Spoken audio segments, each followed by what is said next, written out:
1 plus 1 equals 2. Madali lang, di ba? So ngayon, pag-uusapan natin ang accounting equation.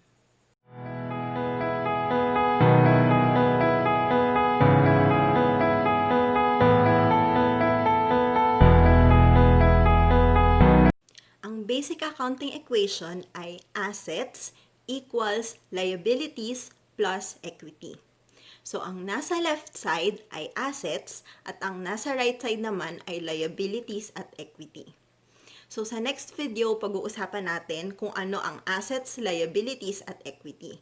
Pero sa ngayon, isipin nyo na muna na ang left side, ang assets, ay ang mga bagay na kung anong meron ang kumpanya at ang sa right side naman, ang liabilities at equity, yon ang utang ng mga kumpanya at kung anong pinuhunan ng may-ari ng kumpanya. Ngayon, ipapakita ko na sa inyo ang 1 plus 1 ng accounting. Example, namuhunan ka para sa dream business mo. So, meron kang ipon na 1 million pesos at gagawin mo yung puhunan sa negosyo. So, nagbigay ka ng 1 million sa negosyo mo. So, merong cash na 1 million. At ito ang equity mo.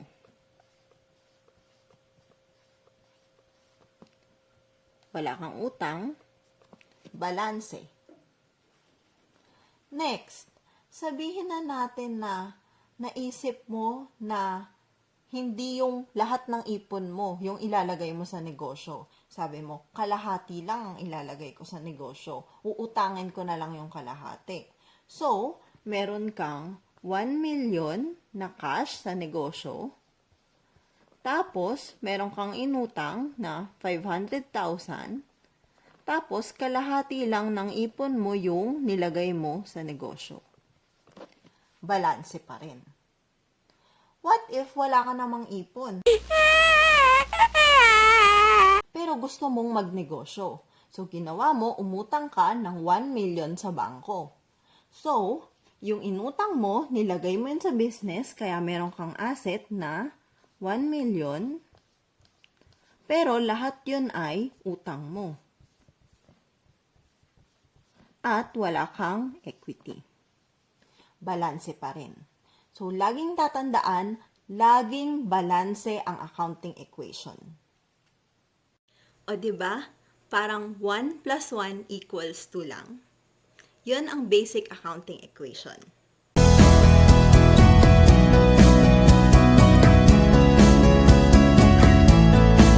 Kapag nagsimula ng mag-operate ang business, syempre, meron na siyang benta, tsaka meron na siyang mga gastos.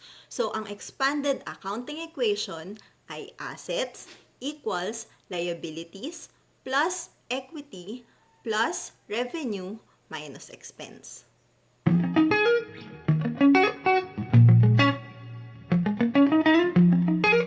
So, yon ang basic at expanded accounting equation.